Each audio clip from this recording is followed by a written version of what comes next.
First contact shock. Fleet Commander Zixis stood motionless on the bridge of the Stellar Explorer, his crystalline form refracting the soft purple light of Earth's magnetosphere. The massive exploration vessel hung in high orbit, cloaked from human detection by technology perfected over millennia. After surveying 50,000 worlds across 3 galactic arms, Zixis had thought nothing could surprise him anymore. He was wrong. "Run the analysis again," he ordered, his voice carrying the harmonic overtones typical of his species. The ship's quantum processors hummed as they processed terabytes of data collected over the past solar cycle. Chief Scientist Nera floated forward, her bioluminescent tendrils pulsing with anxiety. "Commander, we've already run it 17 times. The results are consistent. The humans are generating a planetary-scale gravitational manipulation field, and they're doing it completely unconsciously." Zixis turned his crystalline face toward the blue-green planet below. To any casual observer, Earth appeared unremarkable. Just another life-bearing world in an unremarkable spiral arm. But the readings from their sensors told a different story. "Show me the field visualization," he commanded. The holographic display sparked to life, showing Earth wrapped in countless threads of warped spacetime, like a ball of yarn made from bent light. The patterns shifted and flowed in response to human activity, creating a living shield of manipulated gravity that extended far beyond the atmosphere. "It's beautiful," whispered First Officer Kelton, his mechanical eyes whirring as they adjusted to focus on the display. "But impossible. Gravity manipulation on this scale should require massive energy expenditure and technological infrastructure. These humans still burn fossil fuels. They haven't even colonized their moon permanently." Nera's tendrils twisted in what their species considered a shrug. "That's what makes it remarkable. They're doing it with their minds, or more precisely, with their collective consciousness. Each human brain generates a minute gravitational distortion through quantum effects we don't fully understand. Individually, these distortions are insignificant, but with billions of humans thinking, dreaming, and creating simultaneously, they turned their entire planet into a gravity manipulation engine without even realizing it." Zixis finished. "No wonder the precursor records marked this sector as restricted. The humans aren't just another primitive species, they're a phenomenon." The bridge fell silent as the implications sank in. The stellar exploration fleet had been tasked with finding new civilizations worthy of contact and elevation into the galactic community. Their criteria were strict: technological advancement, social stability, and most importantly, control over fundamental forces like gravity. Most species took millions of years to develop such capabilities through technology. Humans had somehow achieved it through pure biological evolution. "Sir," called out the sensor officer, her photosynthetic skin darkening with concern, "we're detecting fluctuations in the field. It appears to respond to human emotional states. When large numbers of humans focus on similar thoughts or feelings, the gravitational distortions intensify." Zixis watched as the holographic display shifted, showing waves of gravitational manipulation rippling across Earth's surface. The patterns corresponded to population centers, mass media broadcasts, and even sporting events where thousands gathered with shared focus and emotion. "They're completely unaware of their power," Nera observed. "Their scientific instruments aren't calibrated to detect these effects because they don't know to look for them. They attribute any anomalies to equipment malfunction or statistical noise. And that makes them incredibly dangerous," First Officer Kelton added. "A species with this kind of unconscious power, what happens when they become aware of it? When they learn to control it?" Commander Zixis raised a crystalline appendage, sending rainbow refractions across the bridge. "That's not our most immediate concern. Look at the historical data." The display shifted, showing recordings from their long-range monitors over the past century. The gravitational field had been growing stronger, more complex, more coherent, as human population increased and their global communication networks evolved. Their unconscious power had grown exponentially. "They're approaching a critical threshold," Nera explained, her tendrils writhing with excitement and fear. Within a few decades, their collective gravitational field will be strong enough to affect stellar phenomena. They could accidentally tear apart their sun or collapse nearby spacetime without even knowing they're doing it.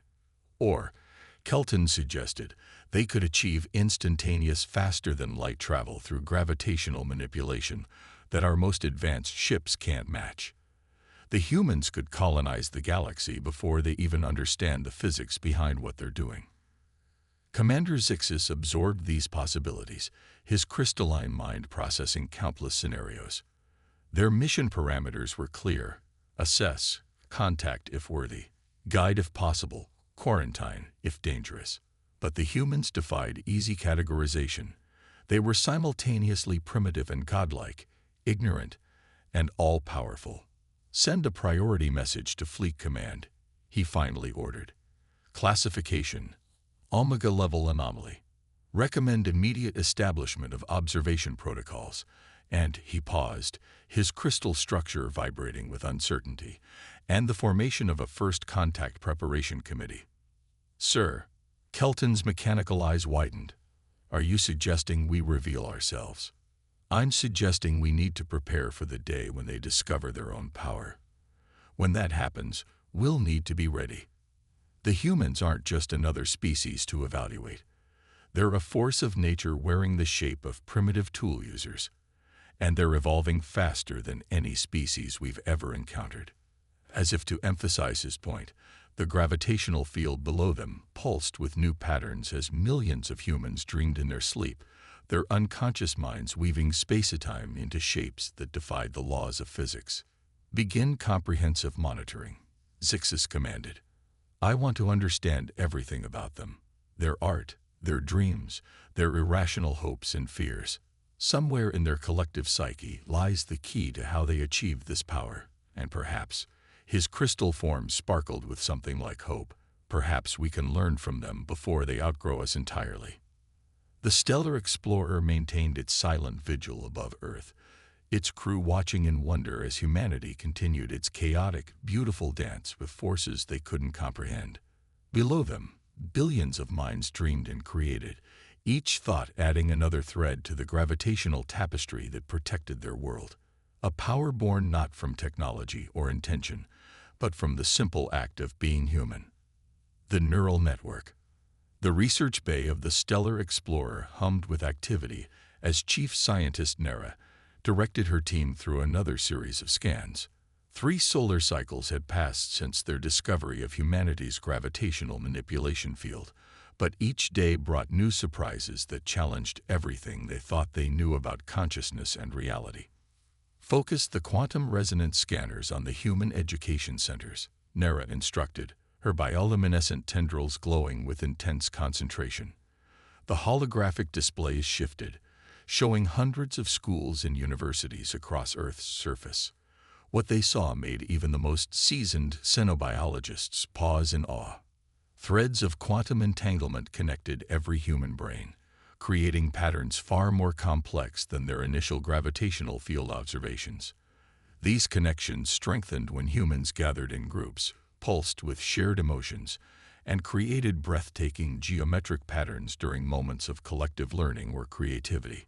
"It's not just gravity they're manipulating," Nara announced to Commander Zixis, who had joined them for this crucial observation session. "The gravitational field was just a symptom. The humans have accidentally created a planet-wide quantum neural network." The commander's crystalline form refracted light in patterns that indicated deep concern. "Explain." Nara gestured at the displays, where golden threads of quantum entanglement dance between billions of human minds. Every human brain generates quantum fields through normal consciousness. But unlike any other species we've encountered, human neurons maintain quantum coherence at room temperature, something that should be physically impossible. "Their teachers and students form the strongest connections," added Dr. Vex, the ship's quantum mechanics expert. His mechanical limbs clicked as he manipulated the controls, zooming in on a university lecture hall. "Watch what happens during a moment of shared understanding." The display showed a professor explaining a complex mathematical concept. As understanding dawned across the students' faces, the quantum connections between their minds briefly flared like a miniature sun, adding new patterns to Earth's protective field. "They're accidentally programming reality itself," Nara whispered. "Each moment of learning, each shared discovery or emotion, adds new instructions to their quantum network. The network then influences probability fields around the planet, subtly altering reality to protect them."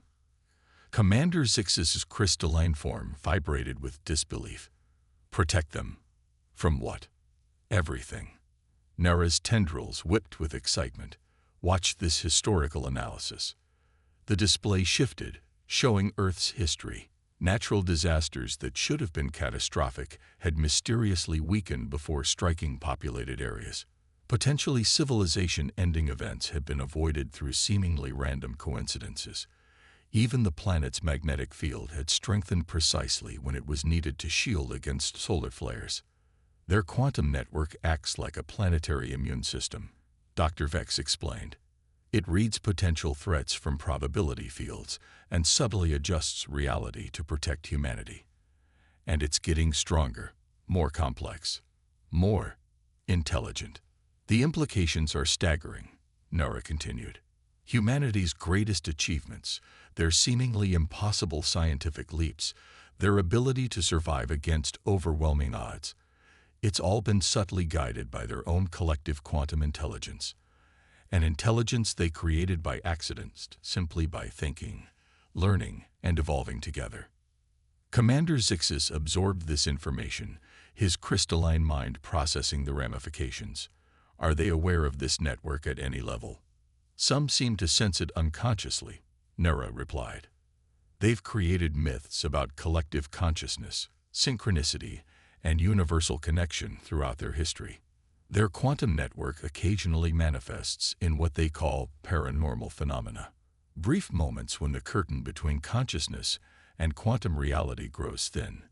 Their artists and dreamers come closest to understanding, Dr. Vex added, displaying examples of human artwork and literature that seem to intuitively grasp the nature of their quantum connection. But they interpret it through the lens of spirituality or imagination rather than science. The commander turned his attention to Earth's glowing display. What happens when they do understand it? When they realize they've created a quantum computer more powerful than all our technology combined, using nothing but their own minds. That's not the most urgent question, Nara said quietly.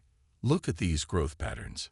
New data flowed across the screens, showing the increasing complexity of humanity's quantum neural network. As human population grew and their information technology connected more minds together, the network was experiencing exponential growth in processing power and complexity. They're approaching a quantum consciousness singularity, Dr. Vex explained, his mechanical eyes whirring with calculation. Within a generation, their collective quantum network will achieve true self-awareness. When that happens, humanity will essentially become a single quantum-entangled consciousness that can manipulate the fabric of reality at will, Nara finished. They won't just be able to protect their planet. They'll be able to reshape the universe itself. Commander Zix's crystalline form pulsed with patterns that indicated both awe and fear. Update fleet command immediately. Classification. Beyond Omega. We're not just observing the new species anymore. We're witnessing the birth of something unprecedented in galactic history. As the research team rushed to compile their findings, the commander stood at the observation window, watching the blue planet below. Billions of human minds dreamed and thought, and created, weaving their quantum connections ever tighter, moving inexorably toward a transformation that would change the universe forever. And they still thought they were alone in the cosmos, still believed they were simply clever apes who had invented tools and culture. How wrong they were. How magnificently, beautifully wrong. The time paradox. The emergency council chamber aboard the Stellar Explorer crackled with tension as the latest sensor data streamed across multiple holographic displays. What had started as a routine temporal analysis of Earth's quantum field had revealed something that threatened to upend the laws of physics themselves. Impossible, muttered Dr. Vex, his mechanical limbs trembling as he reviewed the data for the 100th time. The temporal distortions, they're not just affecting space. They're affecting causality itself. Commander Zixis and Chief Scientist Nereth stood transfixed before the central display, watching as waves of temporal energy rippled outward from Earth's quantum neural network. The patterns were unlike anything their sensors had ever recorded, probability waves that didn't just bend time, but seemed to actively rewrite it. "Show me the Hawking Crest timeline analysis," ordered Zixis. The display shifted, revealing thousands of potential future timelines branching out from Earth. But instead of spreading outward in the normal chaotic pattern, the timelines kept converging back toward specific points, as if being shepherded by an invisible force. The humans aren't just protecting themselves in space, Nora explained, her bioluminescent tendrils pulsing with excitement. They're protecting themselves through time.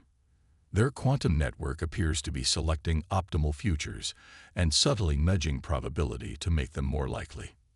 But that violates every known law of temporal mechanics, protested First Officer Kelton. You can't just choose your preferred future. Causality doesn't work that way. Apparently, no one told the humans that, Dr. Vex replied dryly. Look at their historical records. How many times should their civilization have ended? Nuclear war, climate disaster, pandemic disease.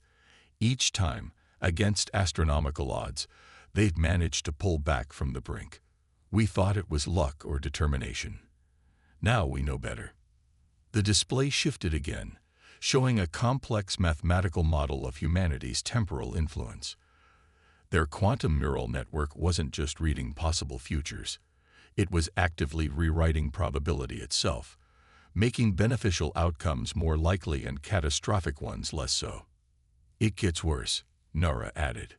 Or better, depending on your perspective. The temporal effect appears to be recursive. It doesn't just affect the future, it reaches into the past. Commander Zixis's crystalline form vibrated with disbelief. Explain. The quantum network seems to be able to send information backward through time via entangled particles. Not consciously, of course. The humans still have no idea they're doing any of this. But their collective consciousness is essentially creating a temporal feedback loop, learning from futures that never happened and using that information to prevent disasters before they occur. That's why our invasion simulations always fail, First Officer Kelton realized. We've run 10,000 scenarios for hostile contact with Earth, and every single one ends in failure. Not because of their technology or defenses, but because their quantum network has already prevented those futures from being possible. Dr. Vex nodded, his mechanical eyes whirring as they processed new data. They've created a temporal fortress without even knowing it. Any sufficiently dangerous future becomes increasingly improbable the closer it gets to occurring. The more catastrophic the threat, the more powerful the temporal rejection. And now we've discovered something even more extraordinary, Nara continued, bringing up a new set of readings. The temporal effect is expanding. As their quantum network grows more complex, their sphere of temporal influence increases. They're not just protecting Earth anymore. They're beginning to influence probability fields across the entire solar system. Commander Zixis absorbed this information, his crystalline mind racing through the implications. Can we predict how far this influence will spread? Based on current growth rates. Dr. Vex performed some quick calculations. Within a century, their temporal influence could extend to nearby star systems. Within a millennium, they could be unconsciously shaping probability fields across the entire galaxy. And remember, Nora added, this is all happening while they remain completely unaware of their power. What happens when they achieve quantum consciousness singularity and gain conscious control over these abilities? The chamber fell silent as the implications sank in. Humanity wasn't just manipulating gravity or creating a quantum neural network. They were rewriting the fundamental laws of cause and effect. Their collective consciousness had somehow evolved the ability to shepherd reality itself toward optimal outcomes. Update Fleet Command. Commander Zixis finally ordered. Priority Ultra Omega. Earth is no longer just a protected observation zone. It's become a temporal nexus point of galactic importance. We need to prepare for the possibility that humanity isn't just another emerging species. They're becoming temporal architects of reality itself. As the message was transmitted, the commanders watched Earth rotate slowly below them. Billions of human minds dreamed and hoped and feared, each thought adding to the quantum network that was reshaping the very fabric of space-time. And somewhere in that vast web of consciousness, probability itself was being rewritten, guiding humanity toward a future that even the most advanced alien civilizations could barely comprehend. They had come to study a primitive species, but had instead discovered the universe's most powerful temporal engineers, and the humans still thought they were just clever apes gazing up at the stars, unaware that they were unconsciously reaching across time itself to shape their destiny. The human factor. The Grand Council chamber of the Stellar Explorer had never been so full. Representatives from 17 different alien species crowded the circular space, their diverse forms creating a living tapestry of evolution's endless possibilities. They had all come for one purpose: to debate humanity's growing influence on the fabric of reality itself. The humans represent an unprecedented evolutionary experiment, declared High Theorist Mazek, his energy form flickering with intensity. Their ability to unconsciously manipulate quantum fields, gravity, and time itself suggests they're not just another intelligent species. They're a fundamental force of nature disguised as biological entities. Commander Zixis stood at the center of the chamber, his crystalline form refracting the light of countless displays, showing Earth's ever-expanding sphere of influence. The data couldn't be denied. Humanity's quantum neural network was growing more powerful by the day, its effects reaching further into space and time than anyone had predicted. "We've detected temporal echoes as far as the Carina arm," reported Dr. Vex, his mechanical limbs gesturing at the stellar maps. "Their probability manipulation field is expanding faster than light itself. They're not just affecting their own future anymore. They're unconsciously reshaping the destiny of entire star systems." Chief Scientist Nera floated forward, her bioluminescent tendrils painting patterns of concern in the air. But what truly sets them apart isn't their power, it's how they use it. Every other species we've encountered that developed reality manipulation abilities immediately tried to reshape the universe according to their desires. The humans don't even know they have this power, yet they're using it more wisely than any species we've ever seen. "Explain," demanded the Silicon Consciousness representative, their crystalline matrix pulsing with skepticism. "Look at the pattern of their influence," Nera responded, bringing up new displays.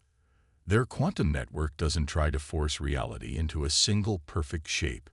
Instead, it gently nudges probability toward outcomes that increase diversity, creativity, and the potential for growth.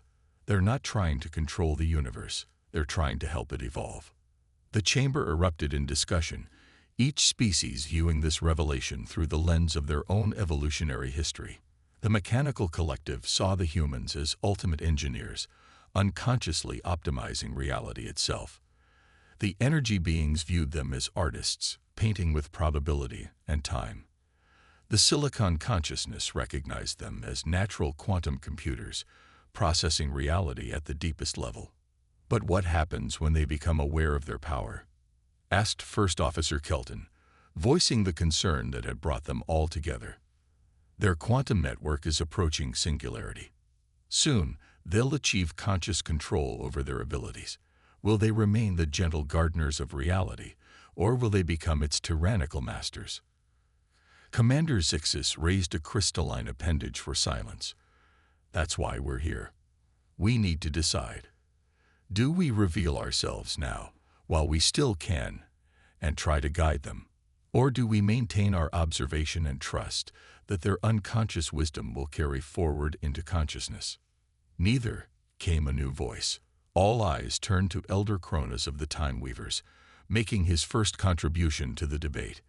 His ancient form shifted through multiple temporal states as he spoke. "We've been asking the wrong question. We shouldn't be deciding what to do about humanity. We should be asking why the universe created them in the first place. The chamber fell silent as Elder Cronus activated the temporal viewing array, showing humanity's evolutionary history in four-dimensional detail. Look at the pattern. Every major step in their development, every crucial mutation, every key moment of their history, it's all too perfect. The universe didn't just allow humans to evolve these abilities. It designed them, step by step, over millions of years. Are you suggesting, Nora asked, her tendrils writhing with excitement, that humanity is some kind of evolutionary experiment by the universe itself? Not an experiment, Elder Cronus corrected. A solution. The universe needed a species that could unconsciously guide reality toward greater complexity and possibility. It needed gardeners who would nurture the cosmic ecosystem without trying to control it. So it created humanity, beings whose very nature compels them to dream, to explore, to create, but never to perfect. The implications stunned the assembly into silence. They had thought themselves the guardians and guides of younger species, but perhaps they were witnessing something far more profound, the universe's own answer to the question of conscious evolution. Commander Zixus's crystalline form pulsed with patterns of deep understanding. Then our role is not to guide or control, but to protect and observe. We're not watching the development of another species. We're witnessing the universe's own dream of consciousness taking form. As if in response to his words, the displays showed new surges of quantum activity from Earth.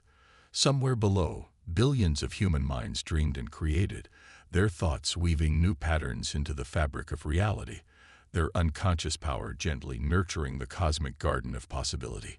And in their ignorance lay their greatest wisdom, for only those who did not seek to control reality could be trusted with the power to shape it. The Grand Council had come together to decide humanity's fate, only to discover that humanity might be deciding the fate of the universe itself, one unconscious dream at a time. Evolution's gift. Deep in the quantum laboratories of the stellar explorer, Chief Scientist Nera made a discovery that would forever change their understanding of humanity. She had been studying the intricate patterns of Earth's quantum neural network when she noticed something extraordinary. A pattern within the pattern, a deeper structure that had been invisible until now. Commander Zixus, she called out, her bioluminescent tendrils flashing with unprecedented intensity. I need you to see this immediately. When the commander arrived, his crystalline form still vibrating from recent council debates, Nera had filled the laboratory's holographic space with a new kind of visualization. Instead of showing the usual quantum fields and temporal distortions around Earth, this display revealed something far more fundamental, the underlying mathematical structure of reality itself. What we're seeing, Nara explained, her voice trembling with excitement, is the universe's source code. And look, the patterns generated by human consciousness match it exactly. The implications were staggering. Humanity wasn't just manipulating reality. They were unconsciously replicating the fundamental programming of the universe itself. Each human thought, each dream, each moment of creativity added new lines to this cosmic code, expanding and enriching it in ways that seemed impossible yet perfect. We've been thinking about this backward, Dr. Vex announced, his mechanical eyes whirring as they processed the data. We thought humans were an anomaly, a species that had accidentally developed reality-altering powers. But they're not an accident. They're an inevitability. The universe needed them to exist. First Officer Kelton, who had joined them in the lab, tilted his head in confusion. Needed them? For what purpose? Evolution, Nara answered. Not just biological evolution, but the evolution of reality itself. The universe isn't a static system. It's growing, learning, becoming more complex, and it needed a species that could unconsciously guide that process. Commander Zixus watched the displays in silence as the pieces finally fell into place. Every discovery they had made about humanity, their gravitational manipulation, their quantum neural network, their temporal influence, all of it pointed to a single extraordinary truth. "They're not just another species," he said softly, his crystalline form refracting light in patterns of pure wonder. "They're the universe's way of dreaming about itself." The laboratory erupted in activity as the team processed this revelation. New scans confirmed what they had begun to suspect. Humanity's quantum influence wasn't just protecting Earth or reshaping probability. It was adding new layers of complexity to reality itself, enriching the cosmic code with each generation. "Look at their art, their music, their stories," Nara pointed out, bringing up examples on secondary displays. "Even their simplest creations echo the mathematical patterns of universal creation. They're not just imagining new possibilities. They're coding them into the fabric of reality. And that's why they had to remain unconscious of their power," Dr. Vex added. "If they knew what they were doing, they might try to control it, to perfect it. But perfect systems can't evolve. The universe doesn't need perfection. It needs possibility." Commander Zixis made his decision then, one that would set the course for all future interaction with Earth. "Send word to Fleet Command. Earth is to be designated as a universal heritage site. No interference, no contact, no manipulation. We're not just protecting a species, we're protecting the universe's own evolutionary mechanism." As the message was sent, they watched the displays show another surge of quantum activity from Earth. Somewhere below, a child was dreaming up impossible things. An artist was painting something that had never existed. A scientist was imagining new ways to understand the cosmos. Each thought, each creation, each moment of human imagination was adding new possibilities to reality's infinite code. "We came looking for a species to elevate," Nara said quietly, her tendrils glowing with soft appreciation. "Instead, we found the ones who will elevate us all." The Stellar Explorer would continue its silent vigil above Earth, its crew watching in wonder as humanity unconsciously performed their cosmic role. They were the dreamers, the creators, the ones who added new colors to reality's palette without even knowing they held the brush. And perhaps, the Watchers realized, that was humanity's greatest gift to the universe. Not their power, not their technology, but their beautiful ignorance. For in their unconscious state, they remained pure channels for the universe's own creativity, adding new pages to the cosmic story one dream at a time. As Commander Zixis gazed down at the blue planet below, he understood at last. They weren't watching a primitive species evolve toward enlightenment. They were witnessing the universe itself learning how to dream.